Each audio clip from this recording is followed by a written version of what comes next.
کہ اگر تم اسلام کی خدمت کرنا چاہتے ہو تو پہلے خود تقوی اور طہارت اختیار کرو۔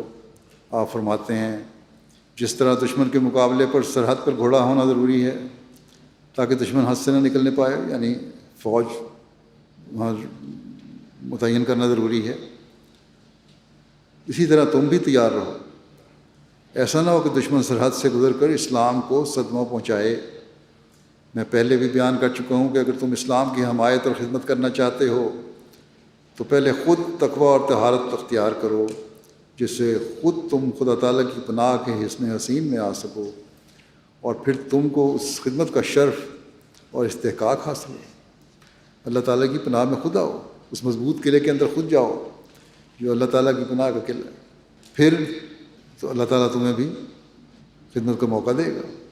فرمایا تم دیکھتے ہو کہ مسلمانوں کی بیرونی طاقت کیسی کمزور ہو گئی، قومیں ان کو نفرت و حقارت کی نظر سے دیکھتی ہیں۔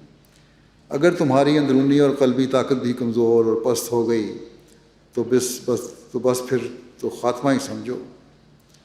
مسلمانوں کی حالت دیکھ کر سبق لینا چاہیے جماعت کے افراد کو۔